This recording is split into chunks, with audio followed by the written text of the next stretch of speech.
In a locked glass case inside an old Pennsylvania mansion, a dress moves on its own. They said it once belonged to a bride who never made it to the altar. They say her soul never left. And they say, if you listen closely, you can still hear her weeping. Welcome, everybody, to another episode of Is This Real? Is this real? Tonight, as we're continuing our season 16, we are talking about the haunted wedding dress of Anna Baker. Now, in the booth, we have Pope Tony. Well, not Pope Tony. I'm sorry. You make that mistake every episode. I do. It's just. I know. It flows. The moniker's been there for so long. Yeah. I'm still in the shopping a couple new ones out. We'll see what happens. We have Tony. Hi, everyone. And then we have Big Joe. Hello, everybody. All right. So they're both in the booth tonight. And this week, I'm not using Wikipedia. I'm not using ChatGPT. Well, I am using ChatGPT, but I got sources from ChatGPT that brought me to, Anthony, you ready? This one's called Faxology.com. Yes, I've heard of them. Are they accredited site for your taste? I don't know if they're accredited. I don't know who runs them. I don't know what sources they use, but I did read that page. And I do think that they play the whole story out, all the facts and legends as they were presented, and then they say, yeah, but here's some things based off of this. For example, and we'll get into this, right? They do make a mention of the thing is, University of Pennsylvania has a lot of the diaries and letters of the people who lived in this Baker mansion, especially Anna, one of her friends who was they corresponded back and forth. Like, there's preserved writings that they are citing. So yeah, to me that tends to hedge the credibility a little bit, because the ghost story is kind of simple. It's the typical, like, father won't let his daughter marry the guy she's in love with, and he forbids it, and then terrible things, like she becomes not a widow, but she becomes like a recluse in her room for the rest of her life. Like, she's dancing in her wedding dress, or dancing with the wedding dress, and she dies brokenhearted. She never marries. All of that typical, things that sets up a good ghost story, right? They also cite the Wayback Machine, which, do you know what that is, Dad? Yeah. Okay. They cite the Wayback Machine because the website for Baker's Mansion today doesn't mention anything about ghosts at all, but it did up to 2011. And I think they changed that over and dropped all the ghost bullshit because they realized that there's nothing about ghosts here. Like, it's not like a paranormal hotspot like Alcatraz, or like a lot of places that we've talked about on Is This Real in previous seasons, like places of extreme torture or sudden death or something like that, right? This isn't that kind of place. The Baker Mansion, as far as we know, has had a couple of deaths in it, but this is a family that was prominent during the Civil War era, or just after. Wasn't the father like a steel magnate or Yeah, something? exactly. And like, he owned a lot of land. He owned a lot of businesses. Allegedly, the daughter fell in love with one of the guys who worked in one of her father's employees. Right. They kept it hush hush. And then when the father found out, he forbade the marriage, and he sent him away. And he said, if you ever come back to Altoona, Pennsylvania, you'll be sorry. And after the father died, she's like, now's my chance. And then she went to go see her love. Turns out he had another family by then. He was happily married. So she became a widow, not a widow, but she became like a recluse for the rest of her life. No one talked to her. She was always in her room crying and blah, blah, blah, blah, blah. Yeah. And that's the story. Now, where the facts come in. Good night, everybody. Thank you for joining our podcast. We're going to go into it. I know. Where the facts come in are the things that are cited from her diary at the University of Penn State or Pennsylvania, wherever it is, and other just real life things that are like, yeah, this is what she wasn't exactly a recluse. She did things. She traveled, shit like that. We'll talk about it. Yeah. Have either of you, because I do this every episode, have either of you ever heard about this case? I will start, Anthony, Dad? No, to be honest with you, only in doing research for this show.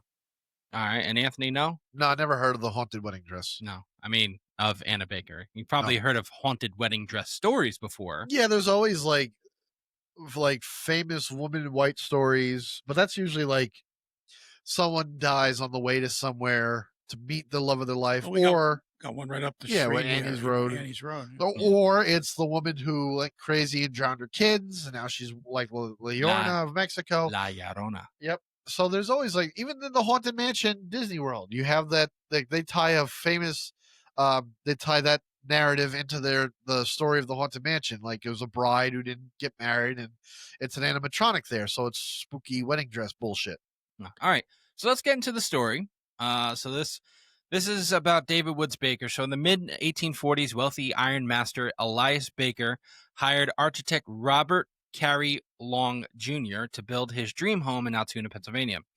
By the end of the decade, the 28-room, 3-story mansion, Jesus Christ, later known as the Baker Mansion, was ready for its owners. Elias and his wife, Hetty, 2 sons, David and Sylvester, and a daughter, Anna, born in 1836, moved into the home in 1849. So she was 13 when she moved into the home. Yeah. In 1851, the 28-year-old David Baker married Sarah Tuthill, who and then they moved out of the home. Tragically, 2 weeks after his daughter was born in 1852, David was killed in a steamboat accident in New York. Not uncommon for that time, but Yeah, you're taken out by a steamboat. Yeah, there was very little. I mean, that's all part of the story, but there's very little safety regulations back then. You get on a steamboat, and you're taking your life in your hands. They didn't have ye old OSHA. That's true. Not ye old OSHA. Okay, so David's body was brought back to the Baker Mansion in September for burial, but the ground was too hard for the bitter cold.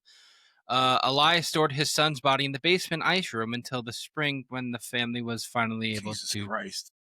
They stored him in the ice room until the ground outside had thawed, right next to the turkey and the ham for Thanksgiving dinner. It's like you go, like, can you imagine the maids going in there to get like food? And it's like, oh, there's Dave propped up in the corner. That's even beyond me. What are you supposed to do with a frozen body in the middle of fucking Pennsylvania in the middle of like January? We can't dig it out. Well, that's bullshit. I mean, people died all through the fucking winter. I want to be very clear about what you just said. That's bullshit. Right. That's like the tagline of this podcast. That's bullshit. Bullshit, because people were dying left and right in the wintertime. Did they all store them in ice rooms? Only the wealthy stored them in the ice rooms. If you were poor, you just get thrown in a river. They dropped you in the middle of the woods somewhere. They became bear food. It's too cold to dig. Anthony's being Fuck 'em. Anthony. Jack off. I'm sorry. I find that really just It almost stupid. sounds unbelievable, right?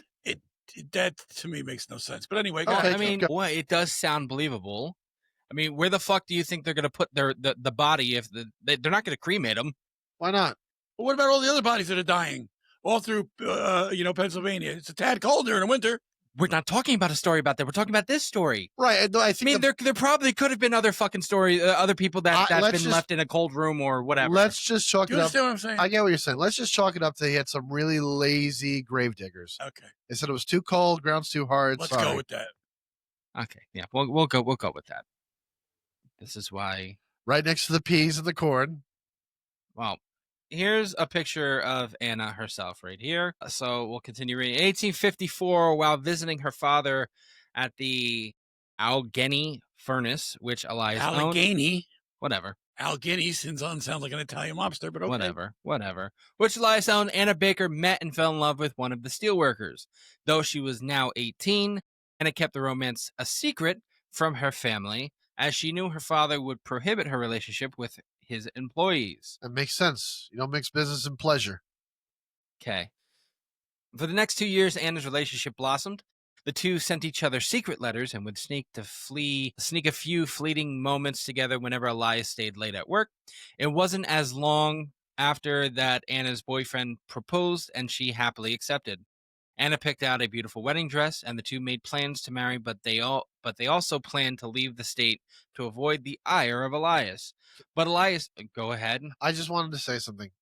This is the 1800s. What year, by the way? When was she born? She was born in 1839. This happened in I'm guessing if she's 18. 1850s. 1856, Yeah, 1857. so right before the Civil War, maybe the Civil War had just started, something like that. So they're trading letters back and forth. It's all secret. Like we have the post office, I think at that time, but like Yes. I guess she had to like deliver this letter to this person for whatever reason. Like covert letters at that time, I don't know how that really worked. How did you keep it a secret? But also, no one knows about this relationship, and she's picking out a wedding dress. You think mom and dad would have been like kind of peculiar? Well, it depends on where she was keeping it. I mean, it did, you know. I mean, she didn't go to Macy's or JCPenney's for a wedding dress, and it wasn't around then. Yeah. Again, I don't know. asshole. It's logical questions, man. Like, if you're going to go to a seamstress, which is logical. where, like, I would imagine a lot of wedding dresses came from was like the local seamstress. You know, you had to make sure you paid her well to keep her fucking mouth shut before you got the wedding dress. And even after you got the wedding dress, you have to keep that hidden in the house. Do you not think that this heir to whatever fucking business her father had, she Yeah. didn't have money herself? She might have, but, you know, she's an 18-year-old kid. So I'm also chalking it up to, like, kind of like stupidity. Granted, the education was different then. You know what I mean? I'm not talking about her intelligence. I'm just talking about, like, the idea of, you know, keeping something secret and living in mom and dad's house and all that sort of thing. All right. That's all. Where was I? So, yeah, okay, this is the Eye Revives. Elias found out about the secret relationship from another one of his employees and immediately fired Anna's love, threatening him with death if he ever returned to Altoona. I'll get you. Elias told Anna what he had done and forbade her from communicating with her lost love. He searched her room, snatching away all the letters he could find, and threw them into a fire. Anna's heart broke, and she fell deep into a depression. That tracks. I'll give her that. Yeah, I mean, that's sad. Yeah. I mean, those they didn't have Xerox then. So once the letter was gone, that's it. You know what I mean? Like historians still debate of what Eliza's letters said to Alexander Hamilton, or rather, what he said to her after after he cheated on her. She burned them all. There's no one on this planet who knows what that says. Don't start singing. Anywho, it goes to the same thing for the whatever documents were in Alexandria, the Library of. Yeah, same premise. Once it was burned, it's gone. And all that shit. Everybody still goddamn Christians destroyed all that evidence. Now we're gonna get into the wedding dress. Ready? So the only thing Anna had left to remind her of the relationship was the wedding dress she picked out. For years, Anna locked herself away in her room, at times refusing to eat or speak with anyone. You know, judging from what I know now, that sounds like BPD. Just saying. Dear God. Finally, in 1864, Elias Baker passed away. Wow. 64. No. They put finally he passed away. That's fucked up. Well, I mean, they're making him out. This legend makes him out to sound like an oppressive father. You know, his daughter was her only crime was that she was in love with someone that was an employee of his company. Just imagine that the employee was a Negro too. And now it's like, good, fuck him, he's dead. That's what he's making him out to be the villain of her story. Okay. And Anna saw this as an opportunity to find her former fiance. Unfortunately, by the time she found him, he was married to another and had another family, as Anthony said at the beginning. This caused her to sink into a deeper depression, locking herself away in her room. From that point forward, the only time anyone saw her was through glimpses of her from her window on the third floor. Maids claimed to see her dancing alone in her wedding dress when her family wasn't home, but would run the moment she heard someone approaching. At night, they claimed to hear her heartbroken sobs echoing from her room. By 1907, the rest of the Baker family had passed, and Anna lived alone in a 3-story mansion. In 1914, Anna Baker passed away, heartbroken and alone. Anything from there, Anthony? 1914 would put her at how old? If she was born in 1836, so 78 years old. Long life. It's a long life being alone and crying in your room with nobody. Some people, they can't handle that shit. Well, I mean, she made it a career. It's a long life for the 1800s. Almost 80 years old. That's another good point. Like the life expectancy in the 1800s was not that. Yeah, it's like 20 was like midlife crisis era. So now it's like she hit almost 80 years old, no children, locked herself away in a room for like most of her life. She must have loved that guy she met at 18. Now we're getting to the many ghosts of the mansion. I mean, in 1922, the Blair County, not the Cunty. The Blair Cunt. That's the ghost I want to see. The Blair Cunt? The Blair Cunt. The Blair Cunt Project. The Blair Cunt Files. In 1922, the Blair Cunt County, Jesus Christ, Historical Society leased the Baker Mansion, eventually buying it in 1941 and converting it into a museum. Around this time, the reports of the Baker's spirits wandering the home began to spread. David Baker was said to haunt the basement where his body had been stored for many months, which I understand. Okay, hold on. Wait, hold on. no. I'm not done with this one. If you put my body in a fucking refrigerator for months, Yeah. my spirit's gonna be a little pissed off. Here's my thing. Let's go with that. Hold on a second. Trying not to be rude here. No. Okay, first of all, I understand what you're saying. Oh, yeah, you locked in the refrigerator. You're not going to be pissed off. Look at the size of you. No, fuck you. All right? Damn, that's a self-burn. I wasn't going to say that. I just wanted to know what kind of size Maytag we needed to get. Shut the fuck up. Here's my thing. Okay, so Blair County bought it, and then the ghost story starts happening after they converted it into a museum. Well, put it this Sounds way. to me like there was a plan in place. Well, no, think about it this way. Sure. If, obviously, no one was in the fucking house, Anna was the only one in the house besides the maids, Right. and she's bots, basically. Sure. She's not gonna. She thought maybe the ghosts were her fucking friends or anything. So during that whole time of her living in that house up to 78 years old, she had to have maids, she had to have servants, she had to have someone to look after her and cook her food and wash her, clean her and shit. Where are the ghost stories from that era? Like the guy was locked in he had his body in the basement. We heard They're screams. maids and servants. Right. They don't have the right to fucking write anything. They have every right to write something down. Maybe they're not going to publish it to the National Gazette, but at least they have records of it. Like they can keep a diary. All I'm saying is that I understand if this guy's ghost did come back to be pissed off because they put his body in a fucking storage. I understand that. But my point is, it's a little convenient for the county, who's always looking to make some money, buys this historic piece of land with this giant, historical mansion on it, and all of a sudden, we have claims that it's haunted. Can anyone else say tourist trap? I think what you're missing there, Anthony, is no one would have known it was haunted until they took possession of it. So if that was the case, where the county took possession immediately after she died, they would be the first ones to find out about said ghost if there was a ghost. Exactly. That's exactly what my fucking point was. I think that you got to give them a little bit of credit that way. I don't think the county officials are getting together because, again, you're not going to get county officials that A, aren't going to make money for themselves. Okay. B, it's just a county project. It's not something that's going to make them rich.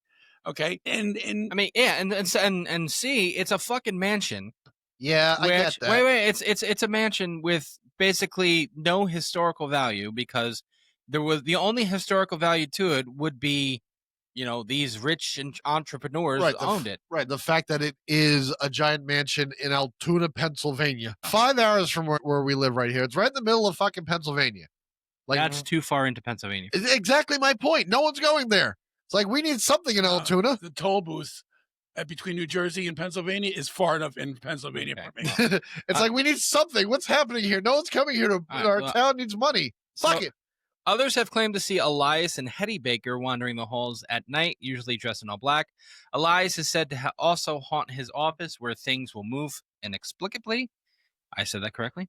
Meanwhile, a story tells of a visitor with car trouble who knocked on the museum door after hours and was greeted by a woman dressed in all black.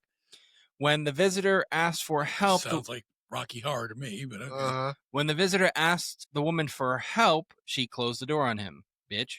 The following day, the visitor returned to complain, but told no one was in the building at that time. Many believe the woman in black was Hetty Baker.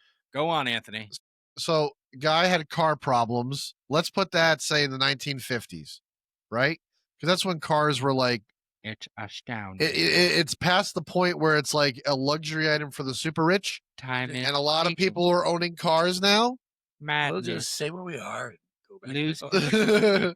So this guy has car problems, and he goes up to this house that is owned by the county since 1941.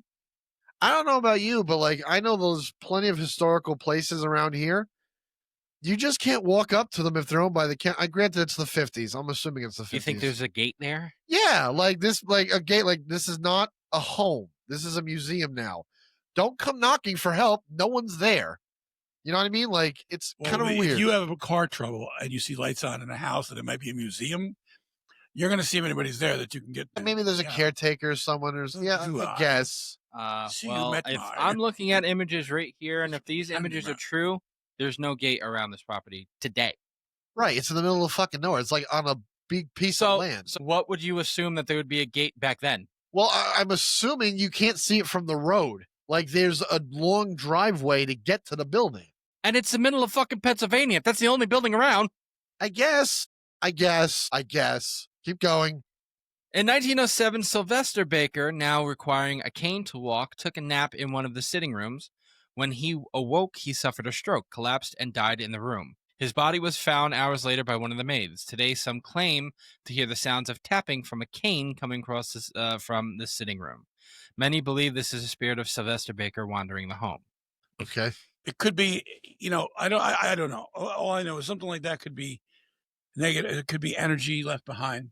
All I know is motherfucker woke up from a nap and now we have the daughter who never got to marry her love. She's haunting the spot. The brother dies of a stroke, and you hear him cane tapping for help. The other brother is screaming from the refrigerator in the basement. And then you have the bitch mom who just shuts the door on people who need help, and the father who wants his study. The whole family, despite none of them being killed in a horrific way, except for the one brother, but they kept his ass in the freezer. Well, My point is, why are they sticking around? They just died. That's not enough reason to become a ghost. How the fuck do you know? My point is, like, when's the last time you were a fucking ghost? We sit there and we say, typically a ghost happens when it's unfinished business, when they die tragically without knowing it. I don't know. Don't lump me in. I don't say that. But you do. It's unresolved or unreleased energy. For energy, yes. But this whole family? I don't know what happens in the afterlife. I can't tell you. Wait. One of them, maybe, just maybe, the family, besides the brother who was taken out by a steamboat, the family stuck around because they were worried about their daughter or their sister, who was Ubats, dancing around in the middle of the night with a fucking wedding dress, and they stayed around for her, and their spirits, once you stay, I mean, I'm assuming you can't just say, without being exorcised, I'm just gonna fuck off. I can understand a member of the family being there or haunting the property. But this is a family of 5, and you're 5 for 5. It's a little much. Well, let's continue. So now let's get to the actual wedding dress itself. Like the other spirits in the mansion, visitors claim to hear Anna Baker wandering around her room. Sometimes she's crying, and other times they'll catch her looking down at them from her window. Creepy ass bitch. After the Baker Mansion was converted into a museum, Anna's wedding dress was encased in glass and put on display in her room. Most of the paranormal activity in the home appears to be centered around the dress. Visitors has witnessed the glass case move while they were in the room, appearing as if someone was trying to get the dress. Many believe Anna is trying to retrieve her dress so she can wear it and dance like she was meant to at her wedding. Others have claimed to see the dress move or caught glimpses of what appeared to be the dress out of its case and floating around. One version of Anna's story says that Elias found out about the wedding. He forced Anna to give the dress to Elizabeth Bell, the daughter of another wealthy landowner, Edward Bell. After her wedding, Elizabeth, well, her last name now is Dysart, ruthlessly mocked Anna for her inability to find her former love, causing her to sink deeper into depression. So this woman borrowed a dress and then made fun of her? That's some cold shit. Dad, you don't look... She grabbed the dress and said, "You're not using this." Oh. You okay? Keep going. Okay. Today, some claim to hear mocking coming from Anna's room, followed by Anna's heartbreaking sobs. But if there is multiple versions of Anna's story, how do we know which one is true from any of the legends? Which ones are true? So the Bakers, based on historical documents and death records, we can quickly debunk or confirm some of the legends. This is this website right here. David Baker tragically killed in a steamboat accident. That was true. After 2 weeks of his daughter was born. Based on burial records, he was buried within weeks of his death. David Baker was not stored in the Baker Mansion basement for months. So that complete false. Bullshit, because we have historical records. Elias Baker did die in 1864. Hetty Baker did die in 1900 after prolonged debilitating illnesses. that left her mostly bedridden, and Sylvester Baker did die in 1907 in the sitting room after suffering a stroke. I feel like Okay. I'm playing Clue. Some versions of the legends switch around the death years of all three, and some versions claim Elias died in 1848, just 12 years after Anna's birth. The real life of Anna Baker. The legend of Elias that caused Anna Baker's heartbreak, which made her a recluse and depressed, never actually happened. From Anna's actual letters that she wrote to both of her parents, as well as her diary entries, that have been preserved in the Penn State University Library, we can see that Anna had a pretty happy relationship with her parents. In reality, between the 1950s and the 1850s and the 1880s, Anna traveled a lot, visiting other parts of Pennsylvania, New York, and New Jersey. Damn, that bitch came here. For a while, she lived in New Jersey for school and later Lancaster before moving back home to care for her sick mother. Anna's diary recounts her mother's illness and how Anna took care of her daily. There were also letters throughout the years that Anna sent to her friend Enoch, in which they spoke about gossip, friends, and family. As far as Elizabeth Dysart goes, she was a real person, but definitely did not use or borrow Anna's wedding dress because when Elizabeth was married, Anna hadn't been born. By the time Anna was born, Elizabeth Dysart was already married and had 3 children. So we have this legend that was crafted. All the elements of a good horror story are there, of a good ghost story. But because we also have the factual letters and we have real records, none of that shit is true. Which to me begs the question, if we know the truth, why the fuck are we still like, Might not be why coming are from them. huh? It might not be coming from them. It might just be coming from everybody else. That's that my has point. Yeah, that's my thing. Is access like, to the internet. that's my thing. It's like, if we have the facts, why is the bullshit still being pushed? Is like, no, it's haunted. It's this. It's that. It's like, no, it's not any of those things. Anthony, you're asking a question that's years and years in the making. You got. Why does anybody say?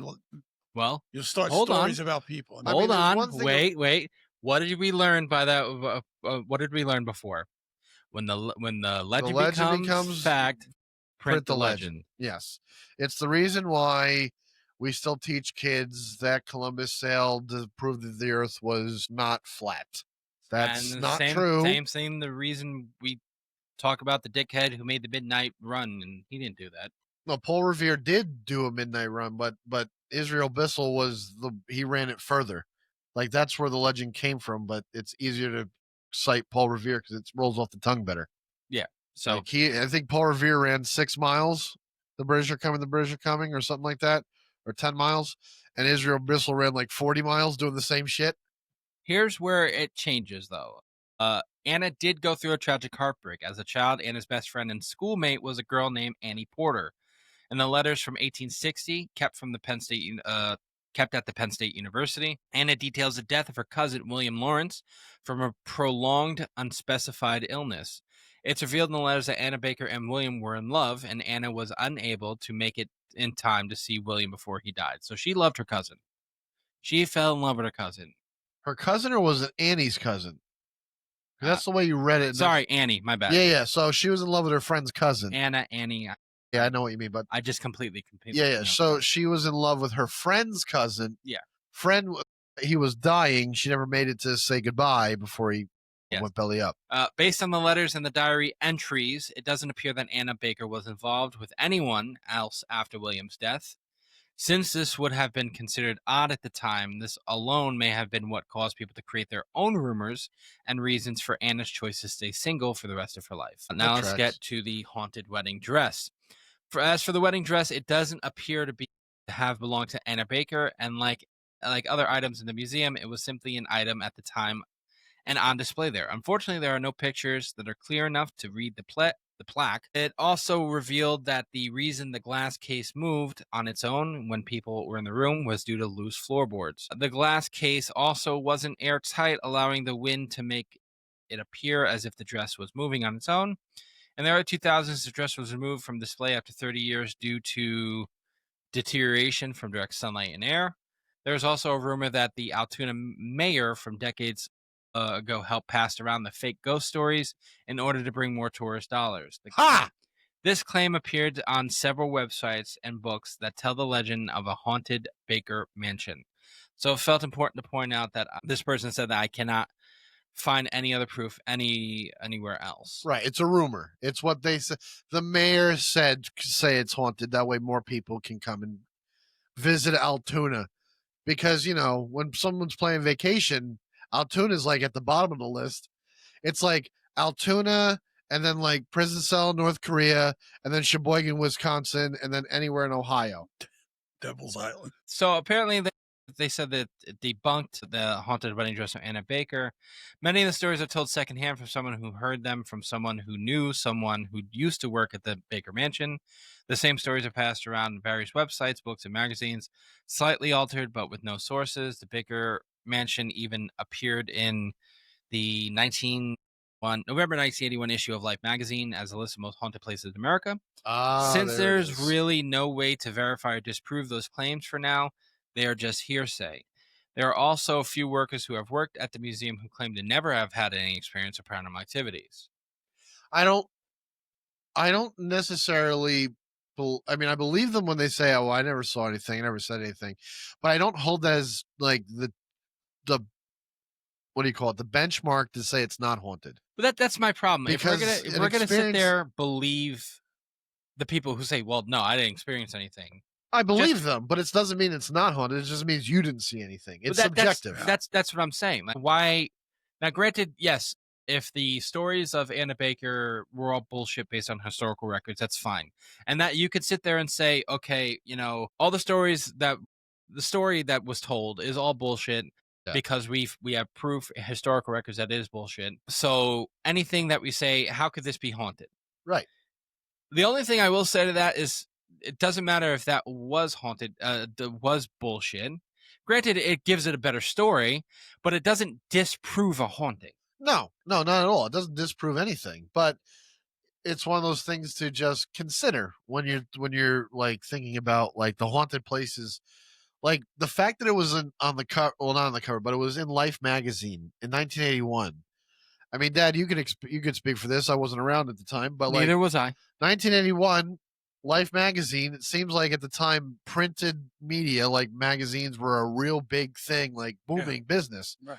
You know what I mean? So if you got your news or your gossip, it was from one of these tabloids or whatever Life magazine is. First of all, Life magazine, I don't believe you can classify that as a tabloid. I mean, right. They had real reporters and real researchers. I mean, it's not like it's the Enquirer and then, the Sun from England or whatever. Yeah. Bat Boy and shit like that. Right. So I don't know. But it was a pretty prestigious magazine. Right. And for that magazine to turn around and say it's on their most haunted list, it's always like, ooh, they must have done their research, because like you said, they are like a validated, almost accredited news media source. You know what I mean? It's a way to sell a story, and I'll be honest with you, and this isn't going to be a Trump debate or whatever, but it's the way things are presented. I'm watching the news the other day about this bill that passed, the big beautiful bill. Instead of coming out and saying, this is Channel 2 now, which is CBS, yes, where we are. Instead of coming out and saying, the bill, blah, blah, blah, blah, whatever the official name of the bill is, they come out and they say, Trump's tax and spend bill. That's what happens when you're trying to sell something. Right. Most consumers are not smart enough. They hear it, they don't digest it, and they realize, oh, it must be the news said it, so it must be right. Right. And the news, these people know this, and they're very good at manipulating words. Sure. You just have to be a little smarter than them, which is not that hard to do. You just got to, I don't know, think. Well, that's the problem I have with news media at the beginning. It's the idea of like, all right, its nickname is the Big Beautiful Bill. For this, using this as an example. It's a nickname. Its nickname is the Big Beautiful Bill, but like in Congress, it actually has an official name, right? Let's use that. Yes, exactly. When you're talking about it and you're a news media outlet, it should be that. It should be, this is the name of the bill. And if you call it anything else other than what it should be called, like the Big Beautiful Bill is its nickname, but like it's been set from whomever, that's what it's known as. It's a way to spin it. I mean, but yeah, Fox now you're the Big Beautiful Bill, spinning it that way. Right, exactly. Which is still wrong. It is. You're going to want to get hit with a fucking microphone because I'm just about to do it. It is. No, you're Okay. right. But Can we like get that's. can we get back to sorry? Yeah, all right, Fungal. Go ahead. Get back to the story. Jesus fucking Christ. My question, well, it's not really a story. It's just getting back to the episode. My question for this is, if she was really good at writing down stuff, with her diaries and stuff like that, did it stop after William passed away? I don't know. I don't know. I don't Like, have does she access to have her records. like that's my question. Like she stopped writing and became an actual recluse after the love of her life because You she would- stays single. You would have Because- to search. Yeah, she stayed single. I'm sure this her diary somewhere. No, it's in Penn State. Yeah, Oh, well, then let's go to Penn State and find out. but that's I'm my okay. thing. When you're thinking about it, when you're thinking about that whole situation, it's like she did become a recluse because she stayed single. Now, maybe not a recluse. She just was a single woman. That's it. She's not a recluse. We don't know what her life was after William died. Did she just stay in her house and that was it and live off her family's fortune? Or was she a socialite? Well, Did she go around town and was hanging out with people, lived her life? What the fuck First, no? if you want to get back to this episode, Dad, move over to you right a little bit. if you want to get back to the episode, let's find out. Let's find out about this friggin' wedding dress. That's what the title of the thing is. Is it haunted or not? Well, no, they debunked it. Okay, so why are we going on? It's not. Well, no, but that's my. We're talking about now. Really, the yes, they said the wedding dress is not haunted according to this website. All right.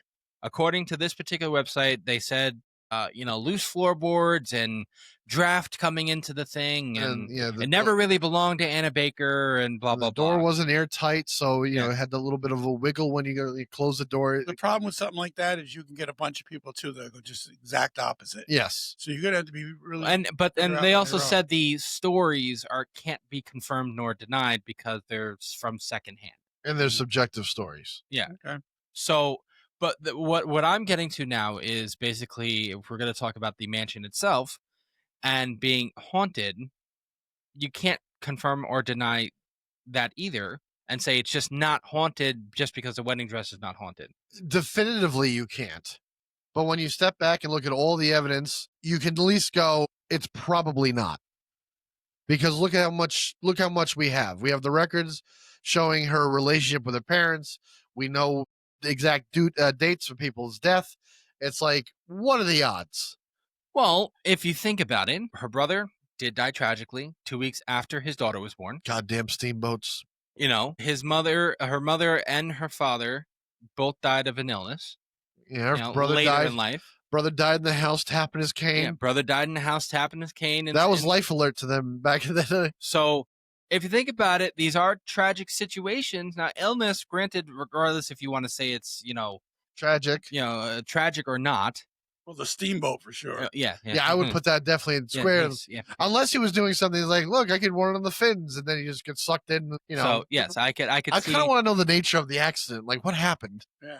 I mean, you could look it up. Okay, I will. Fuck you. But I'm not going to sit there and say that the house is not haunted because the story is not fitting what Has the anybody house done is. an investigation of the house? I guarantee someone has. I know they have for a fact. Okay, and there's a lot of people that are questioning the results. Some paranormal groups have gone in there and they have found nothing. Other ones have found noises and stuff like that. No one's actually seen an apparition, though, as far as I know. So again, that's it's subjective. What do you want to believe? No, I agree with you, and that's what I'm saying. You have to sit here and really, really think about it and really go into detail of whether or not you believe this house is haunted. And you kind of have to not have to. You can subjectively look at the history and be like, okay, the stories don't make sense, but there is. You can sit there and say there is a warrant of whether or not this place can be haunted because of the tragedy that has happened. Again, dying of illness can be tragic. Sure. The daughter losing, she lost her love and basically lived out the rest of her life in a time where women did not do that single. It's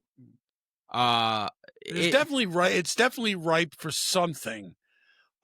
Is it you're never going to find out unless you're in that place and it's going to happen to you. Oh yeah, obviously. Yeah. So. And that's the thing. It's like, do you want to believe these stories even though they're secondhand and they're filtered through somebody else and stuff like that? Right. So, Anthony, do you have anything? No, I was looking to find out how David Baker was killed. David Woods Baker married Sarah Tolhill in 1851. They had a daughter, Louise, in 1852. He was killed in a steamboat boiler explosion 2.5 weeks after the birth of his daughter. That's tragic. That is very tragic. That's tragic. That's what I'm saying. You're being extracted from your body and you don't know what's going on. Yes, on the steamboat. Right. Did he haunt the steamboat, though? The steamboat was probably destroyed, however. A ghost isn't going to haunt the boat at the bottom of the lake. No, the thing is, this thing might have went back to where it was familiar. We don't know. Well, they brought the body back, and they kept it in the icebox. They kept in it the house for a day or two. No. They said it wasn't in the icebox. They didn't keep the icebox story was bullshit. All right, but they brought him back to the house. That means they at least recovered some parts of him. I don't think he was standing right next to the boiler when it blew. Maybe he was like a couple, like that wouldn't matter. You know what I mean? If he was killed automatically or immediately, yeah, that could definitely label this as tragic because at that point you're like disoriented, you don't know what's going on, right? And the interesting thing though is it's all about Anna and her wedding dress that's supposedly haunted. Meanwhile, this guy got blown to bits, and there's nothing haunting about it. Like you think he'd be the ghost that everyone focuses on. Yeah, that's pretty weird because he went to check the thermostat. Next thing he knew, that has more of a chance of something like that happening. Yeah, no, I agree with you. Didn't we do that already? So what say you, Joe? Do you believe this bullshit? Do I believe this bullshit? Do I believe the house can be haunted? Yes. The potential to be haunted? Yes. Do I believe the dress itself is haunted? Anything has the potential to be haunted. Do you think it's haunted? Yeah, what say you? What's your opinion? What say you, Martha Corey? I don't think it's haunted. I'm in the same boat. I don't think the house. No pun intended. I don't think the house is haunted. Because again, if there was I'm not even going based on records. If there was more tragedy here than what meets the eye, then I'd be like, it probably could be. And if they're just getting random wedding dresses and just putting it in the room because of the story, yeah, what else is random in that house? Exactly. It's like it was a piece from that time, and it's being preserved in that house because that house is from that time.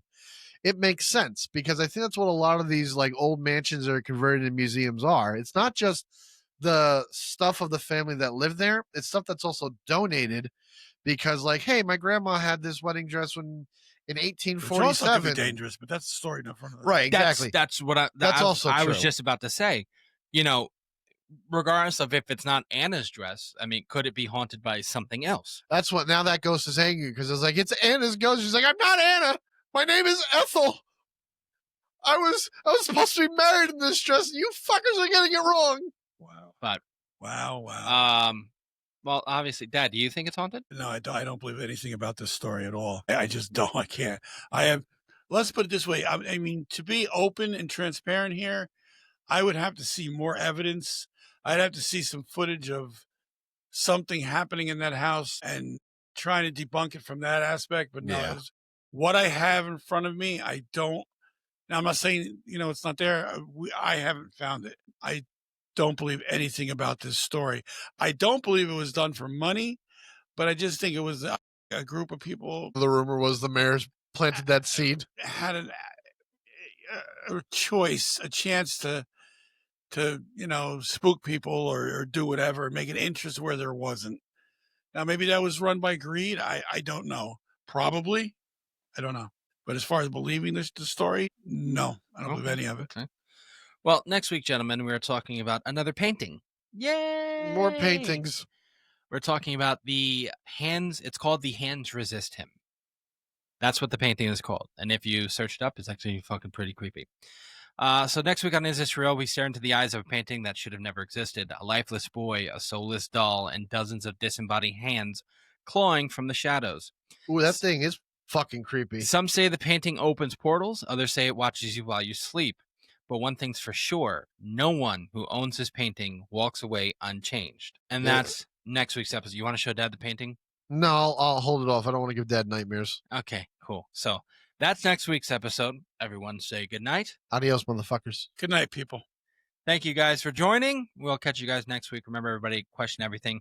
Like and subscribe on that YouTube and, well, Spotify button. Thank you. We'll see you next week.